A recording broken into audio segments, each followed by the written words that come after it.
Traffic, traffic, traffic. How much more can Bengaluru put up with it? India's Silicon Valley, Bangalore is now the nation's most congested city in terms of vehicular traffic, and it is getting worse. Today, I want to pick up a tweet by BJP MP Tejasvi Surya, who took to X to complain about the situation. Bangalore South MP has said that the traffic scene in Bengaluru is getting more distressing with every passing day. Even Sundays, which used to be relatively easier, is becoming as nightmarish as the weekdays. This is a statement that most Bengalurians would find hard to disagree with, isn't it? Now the MP has also gone on to say and basically highlight the urgency of the situation. He says that something drastic has to be done to address this, and it needs to be done now with war-like urgency. We need to experiment with out-of-the-box solutions like the odd-even model or Singapore model of limiting the number of cars, or anything radical that works in the short term. Oof, come on. I'm all for radical solutions, Mr. Tejasvi Surya, but odd even system was a disaster in Delhi, and we have to learn from the failed system to understand that it is quite and simply impractical in Bengaluru. The BJP MP has also urged Bengaluru in charge Minister DK Shivakumar to call for an urgent meeting with the elected representatives and traffic management experts and discuss solutions. Alright, now I just want to add my 2 cents here. Bengaluru is known for its notorious traffic snarls across the city. But right now the vehicle pileups are reaching a level where it is becoming unmanageable. The tech hub of India is facing a crisis that is only going to exacerbate in the long term, and if ignored for long, this Silicon Valley will find itself in a traffic quicksand where any stopgap solutions will feel like it's only helping, but you only end up sinking deeper. Be it the Congress or the BJP or any other party, they need to understand that the city has given everything it can in terms of taxes, revenue and development. Now it's probably time to focus on other cities like Mysore, Hubli, Dharwad, Tumkur and many others across Karnataka to create employment opportunities and take the pressure off Bengaluru. With an ever-rising population and 1,000 other problems, my question is, how long is this sustainable? How long before Bengaluru becomes unlivable? To discuss more on this, I am joined in now by Shrikant Narasimhan, the founder of Bengaluru Navanirmana Party. Thank you for joining us on this discussion today, Shrikant. Basically, you heard what Tejasvi Surya had to say. Now, I just want to get your first reactions. Is there any solution to the Bangalore's traffic woes? Thank you, Gautam, for having me over on this program. So let me start first by saying that the city does not need radical solutions to solve the traffic problem. What we need is simple solutions, which is staring at us in our face for a long, long time. And for that, we don't need political unity as Tejasvi Surya has been asking for. We need political will. We have had successive JDS, BJP and Congress governments. All of them have been in power at different points of time and for sufficiently longish periods of time as well. None of them have shown the inclination to do those simple solutions. So what are those simple solutions? I will start with the fundamental law, Parkinson's law, which states that work expands to fill the time available. And in the case of Bengaluru's traffic, I will tweak that law to say that traffic will always expand to fill the road available. What that effectively means is the more and more elevated roads and tunnels you keep constructing, people will be incentivized to keep buying more and more private vehicles, and they will keep filling the roads with that. There is no end to that. That will not solve the problem. That will not solve the traffic problem. What you will end up creating is what was earlier a series of smaller choke points. You will end up creating larger choke points at some specific points. The classic case in Bengaluru is the Hebal junction or the Hebal flyover. We all see how it gets completely chock-a-block. My question is, you constructed a flyover there to ease the flow of traffic from the airport into the city, but you end up having the biggest choke point there. Why is that? Because subsequently, as the traffic flows from there, it hits other roadblocks.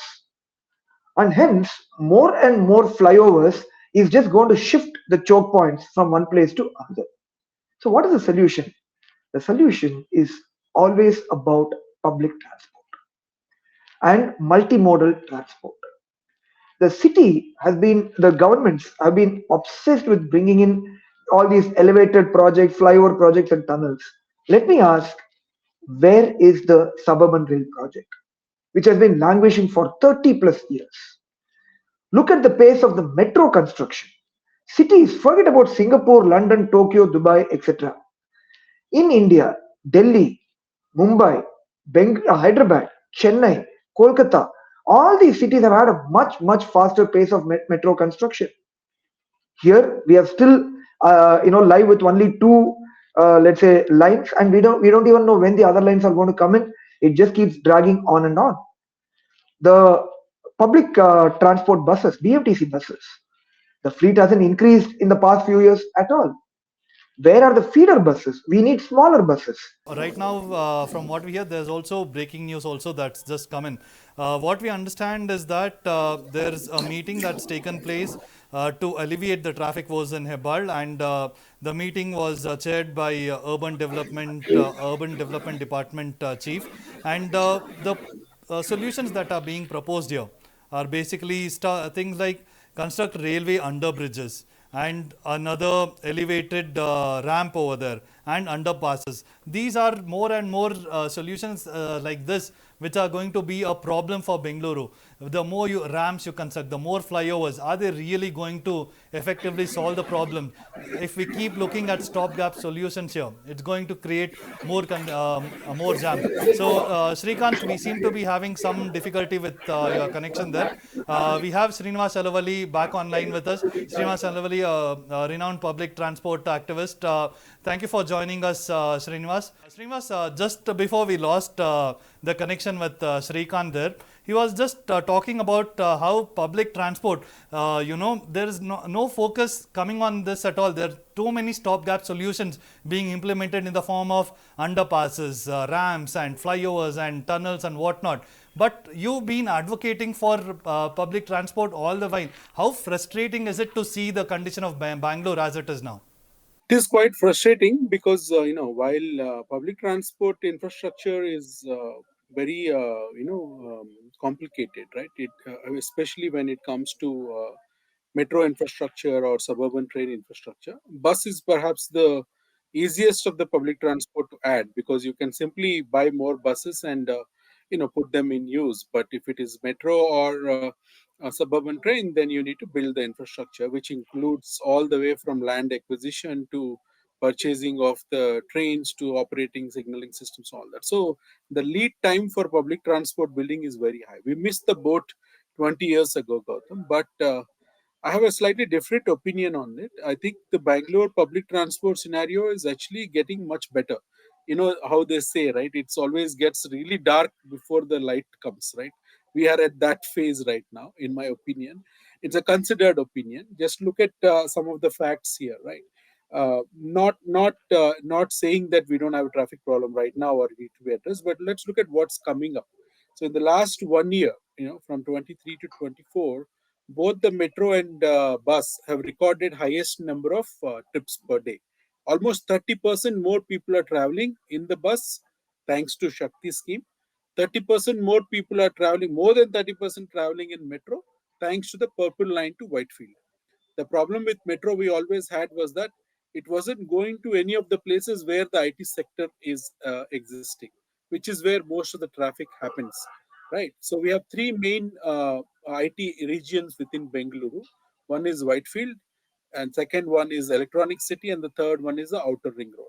We just got one of these three things done with metro. Later this year, November, December, hopefully, we will get the yellow line to Electronic City, and 2026 we'll get the mother of all metro lines, which is the blue line to Outer Ring Road. In between, there's going to be pink line in 2025. So from now to 2029, every year a new metro line is going to come. And by the December of 25, the first line of suburban train is going to come. So my calculation is that by 2029, the public transport network of Bengaluru will be about 360 kilometers long. Currently, it is 74 kilometers, so 5 times more. High speed public transport. I am not talking about bus, I'm talking about metro and train, with some 266 stations, which means that for most people in Bengaluru, a metro station or a suburban train station will be within 1 or 2 kilometers from their home or the workplace. So we are in that period of building out that public transport, and it is slow, it is complicated. But my observation is that the construction pace of metro has picked up. There has been a lot of pressure on them, and now things have settled down. Approval has just come in from the union government for phase 3, which took 1 year, 9 months. I don't know why somebody would not approve Bengaluru metro for so many days. It just doesn't make any sense. Not that state government is doing great either. They have their own problems. So there is, like Shrikant mentioned earlier, there is a lack of political will, and all parties need to work together to make it happen. And the biggest thing I would say is that there is no magic wand to solve the traffic problems. As long as people keep buying more vehicles, as of today, Gautam, you will be stunned to know that every day 2,000 new vehicles are being registered in our city, including two-wheelers and four-wheelers. Now, this is a great economic success for Bengaluru, Karnataka, and India, right? That means that many people are able to afford personal vehicles. So, what is our problem?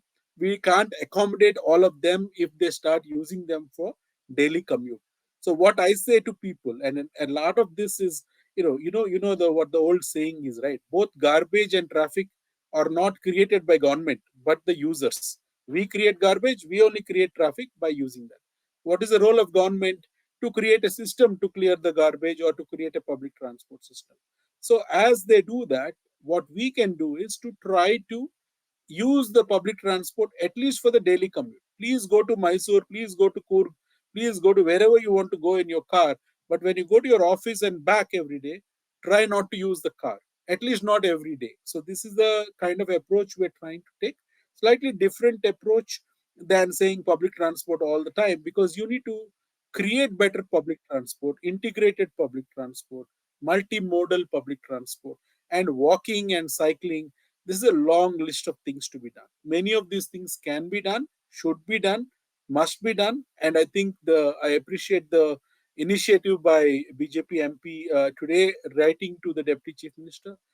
That's the kind of thing that needs to be done. But if they all sit down and decide to create another flyover or a tunnel, then we are doomed, because that will bring even more cars. So we need agreement on the fact that Bengaluru is a golden goose, right? And we don't want to kill it. It's an economic engine for the entire country, I would say, even for the world, right? That much of economy is being generated here. So you need to be very careful about how you plan for it and do it. We don't have governance systems. We don't have deeper understanding of it within the government, and some of that is now happening. Right now, most people in the government that I work with also acknowledge that the solution for traffic problem is public transport. 5 years ago, when we did steel flyover beta and things like that, that was not the understanding. But now people understand that, because they used to think that if you add buses, where is the space for buses? Somebody asked me this, a very senior political leader asked me this question, and that's it's a valid question. A lot of people think like that, but the fact is that if you're able to bring 2,000 new two-wheelers and cars into the streets every day, you can surely bring buses. They will have space, and each bus is equivalent to 20 cars, 30 cars, right? 50 two-wheelers. So that is the way to think about it, and it's a journey that Bengaluru is going through. But I am convinced that the golden period of public transport for Bengaluru is about to unveil. We have to deal with that transition period that we're dealing with right now. In the meanwhile, we have climate change and flooding, so it brings its own challenges. Yeah, we'll get to that, but just taking on Srinivas Alavali's point there, Srikant, do you share the optimism of Srinivas Alavali there that basically, okay, we seem to have lost him there. Yeah, Srikant, if you can hear me, do you share the optimism of Srinivas Alavali? He's basically an analogy of the night is darkest before the dawn, and the golden period is yet to come in Bangalore. We seem to be having a little bit of an issue with Srikant's internet there. But Srinivas, like you rightly pointed out, the focus needs to be on building better public transport, and also making sure that the planning is done in such a way that both the opposition and the government is together. But right now, when we see the solutions that are being proposed here by Tejasvi Surya as well, when it basically reflects a mindset as well. Is it an odd even model or the Singapore model of limiting the number of cars? When we think on those terms, are they the solution here? Because if it shows the kind of thinking that an elected representative has as of now. So if these two get together and also speak, the government and the opposition, and if these are the solutions that are being thought of, will they be a viable solution according to you? One of the, I haven't had a chance to read the entire letter. One of the lines that I read is that he suggested that we invite the traffic experts or mobility experts into this meeting. So that itself is a welcome statement, because if politicians sit together, politicians are not expected to be experts in all domains. For example, the education minister doesn't need to know everything about education. He's a representative of the people. His job is to convene the experts and take everyone's opinion, public opinion, and make sure it's inclusive, make sure all opinions are heard. And it is not just the VIPs or the elite that describe the policy or design the policy, but that's the role of a political leader, in my view. So they might have ideas like odd even, and some of these things are like shock treatments, right? Delhi has tried it. Delhi has tried odd even for other reasons, for pollution, right? Not for congestion, but limited success. We all know what happened. But the traffic problem is so big, Gautam, that there isn't one solution, right? It will be foolish to think that, oh, I have the magic solution. If you do it, everything will get solved. Nobody can say that, not even me or anyone at all. So it's going to be a combination of solutions. It's going to be hyper local solutions. For example, in an apartment community, if there are 100 people living in a Bangalore gated community, lot of such communities, right? Millions of people live in such communities. They are the ones that own 2 3 cars. They are the ones that have high paying jobs. If they decide that, okay, if 100 people live here and if 80 of them are using car to go to office every day, we are causing that much traffic. Can we reduce it to 50? Okay, by carpooling, by taking metro, whatever their option might be. So at a local level, if you can reduce the dependency on cars, you are going to take away that much space from the roads. So some of this will come when the entire city thinks about it. Like Indore is famous for waste management, because not because government is so great and corporation did everything. They did good work, no doubt, but it's the citizens. The citizens of Indore have owned it. They take great pride in their city being the cleanest city, and they don't throw garbage, they segregate waste, all of that. Bengaluru being Bengaluru, very huge number of active citizens, very aware citizens. A lot of people in Bengaluru have been to other countries. They've gone on carpool lanes, they've paid on, they went, when they go to Singapore, they use the train. When they go to London, they never rent a car. So they know all of that. But in Bengaluru, they have a different attitude. So when this changes, everything will change. So I think multiple options should be tried. There is no silver bullet, and you should try it in a way that you are balancing long term infrastructure growth and short term needs. And one thing I would say is the bus, Gautam.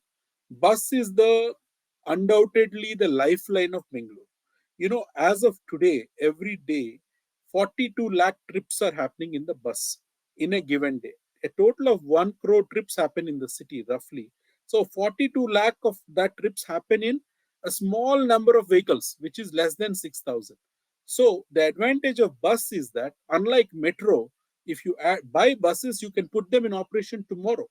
BMTC is a very excellent organization with depots all over the city. That means they can park the buses there. They have electric buses.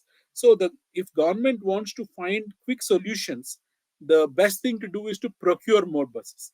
Procuring buses is a lot faster and cheaper than adding another metro line or a suburban train. So I would say that the politicians of Bengaluru should fight for more buses. We need 12,000 buses in our city based on our population. We have 6,000. Delhi is doing a great job adding more and more buses, but Bangalore is lagging behind. Right now, if Shrikant, you're back online with us. Yeah, perfect. So, Srikanth, you heard what Srinivas Alavali had to say. You can add on to what he said as well. But also, I want to mention that you've been an advocate for BMLTA as well, which is the Bangalore Metropolitan Land Transport Authority Bill, which was passed in 2023, if I'm not wrong. Now, even after that, there's been very limited sort of functioning of this authority. And basically, do we also need a sort of unified transport body as well? Would that go a long way in towards providing a sort of solution, if not a long-term solution, but at least solutions that add up to what Srinivas Alavali was speaking there, saying that there cannot be an absolute solution, but at least it gets to a point where it is bearable. So Gautam, I'll just carry on from where Srini left off. So first, I think he made a very relevant point, which is there is no silver bullet or there's no one single solution to as massive a problem as Bengaluru's traffic. It has to be multimodal in nature and there has to be a multi-pronged approach. And that's where something like the BMLTA bill will definitely come into play or the authority comes into play. But before that, I do not necessarily carry that kind of a rosy picture that Srinivas Alavali has. Yes, the pace of metro construction has increased without any doubt whatsoever. That's the good news, but it's still going to take a few more years. The bigger problem that I see is the last mile connectivity is absolutely pathetic. And in fact, when I left off, when my connection went off earlier, I was talking about my own example. I live on Old Madras Road. I live not too far from a metro. So whenever I get the chance, I do take the metro. I even walk to the metro line or sometimes just take the bus, which is one stop away, and then take the metro from there. But I live in an area where if I just go a little bit inside Nagavarapalya, Kagdasapura, etc., the lanes are narrow, the roads are not all that big. It's very difficult for the big BMTC buses to go in there. Expecting people to use cycles or walk in those lanes is extremely difficult because these are too congested and very, very difficult to navigate. Now, the last mile connectivity is something that the government has to address as part of the BMLTA thing, if at all they're going to implement it in spirit and not just in letter. And what I mean by that is you can't have 6,000 more buses added of the same size and expect the problem to be solved. We have to think of other kinds of simple solutions as well. Smaller buses, mini buses, vans that can navigate the narrower lanes or the smaller roads of the interior parts of the city, which is where the last mile has to be connected through. I don't see any initiative on that front that has happened in a significant manner. Interestingly, when I look at the outer ring road connectivity, or the 500D buses, I think you should sometime go on outer ring road and see.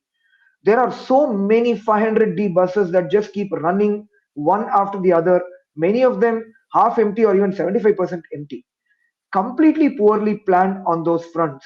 Whereas the roads inside, now you look at outer ring road also. Let's say for the moment, let's assume the outer ring road metro is in place. You look at places like Harlur Road, Junnasandra Road, you look at places that go into Kadugodi, of course, now it's there, but let's say Parapana Agrahara, Nallurhalli Main Road. All these places, you won't have direct metro connectivity and you won't have buses going in there. I've talked to a lot of people who have said, hey, I want to use the metro, but there is no way for me to reach the metro, and hence, or at the minimum, it's so complicated for me to get to the metro, I'm not going to use that. And that's really where the Bengaluru Metropolitan Land Transport Authority comes into play. We need to think of integrated solutions. The metro, thankfully, is going at a much faster clip. Suburban rail, of course, is nowhere to be seen still. The bus infrastructure has to be improved, but not with more and more big buses being added, but with smaller buses, vans that get added and which have more frequency to the interior parts of various parts of the city. Cycling lanes do not exist at all. Now, some of the cycling lanes exist in places where people go for just using their cycle from a health perspective, or they just want to sort of give vent to their passion of cycling. But when we look at cycling as a form of a multimodal transport to connect to the bus infrastructure or the metro infrastructure, I don't see too many people being incentivized to use it because the infrastructure just is missing. So the government needs to implement not just the BMLTA bill, and not just in letter, but it has to implement it in spirit.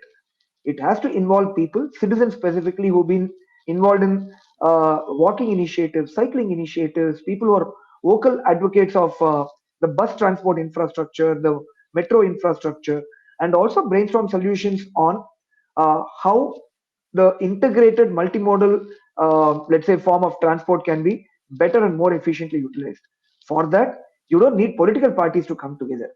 The party in power has to invite mobility experts of different forms, look at how the BMLT has to be constituted, implement that in spirit. That is a solution to the city's problems. Once you have done all of this, then you can think about where the choke points are from a private transport perspective.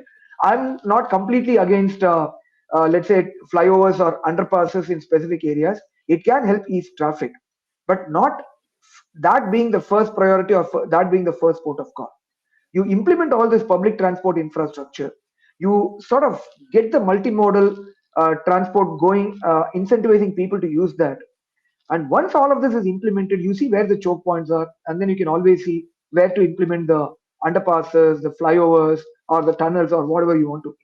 But I just want both of you gentlemen to just look at the visuals on your screen there. You know, all of these flood choking points that we are seeing there, a lot of these visuals are from Hebart, where the construction is happening for this flyover, the other additional ramp that they want to add, and other choke points are always around the metro construction that's happening around the city. So how do we fix these issues while we continue to bat for better metros and public transport? Where is the planning for this year, Srinivas? Because this is a situation, you can see the traffic police there having to step onto the roads. They are having to do the work of the BBMP and the government. And this is so pathetic for them that besides being on the roads, trying to sort out the traffic mess, and this is the kind of scenes that we are witnessing in Bangalore right now.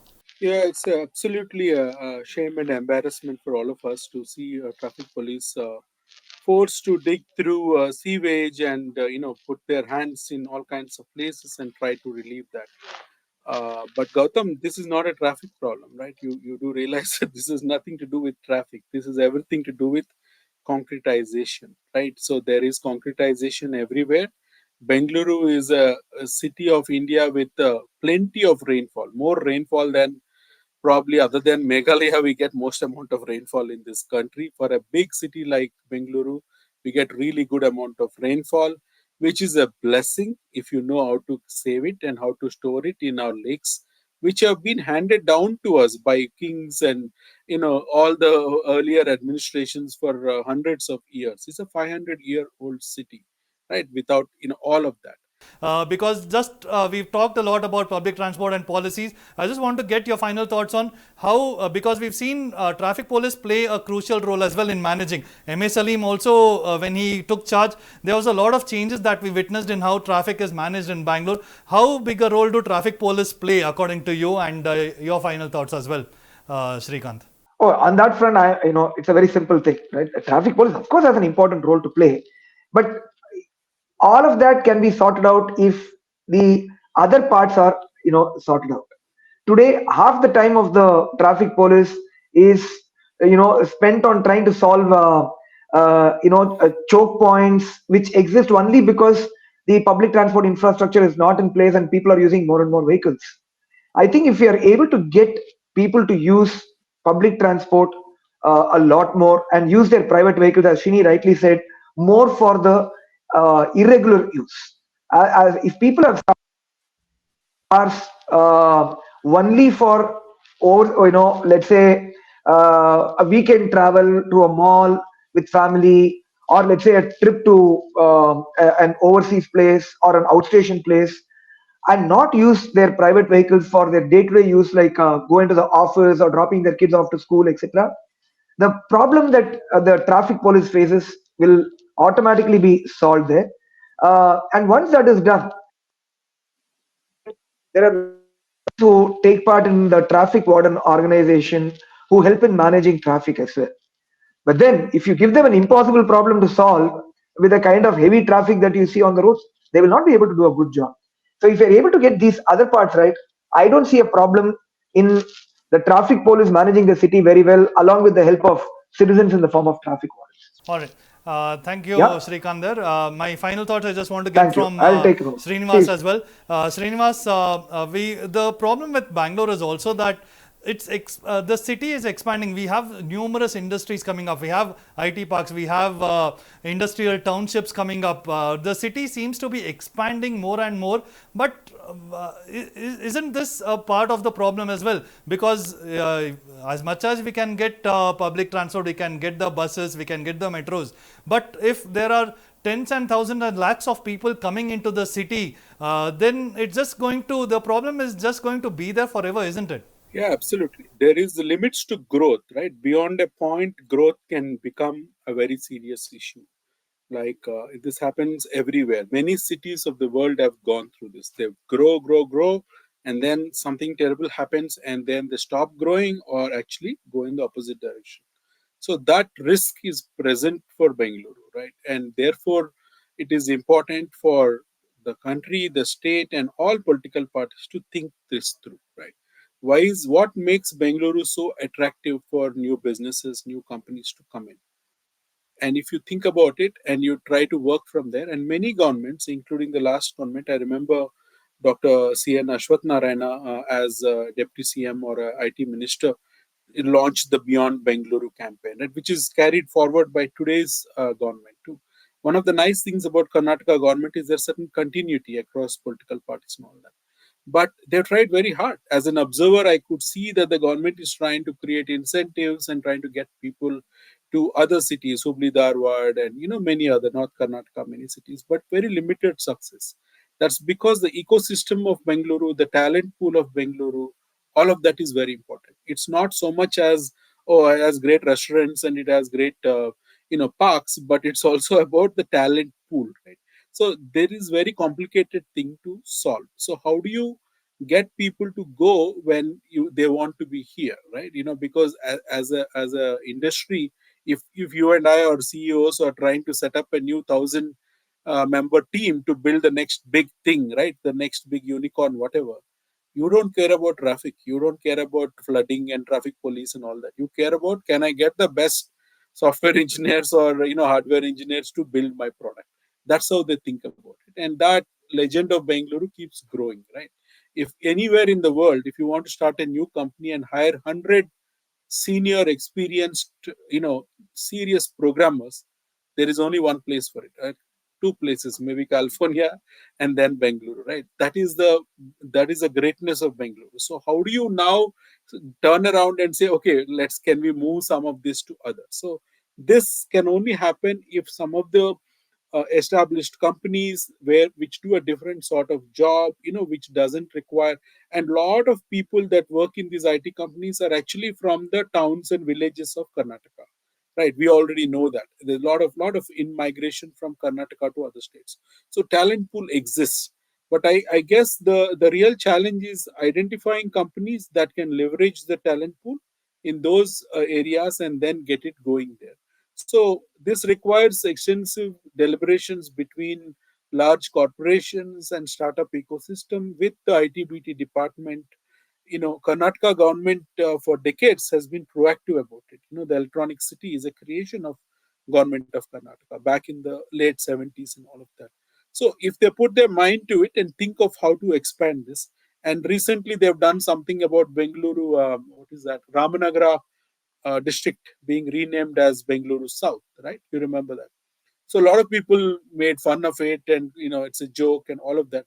I thought that's a very good strategy, because if they want the name Bengaluru, you're giving the name Bengaluru. You're not changing anything there. So if they feel like they're in Bengaluru, great. And if people commit to building there, automatically you build the other things. So you need to build the infrastructure.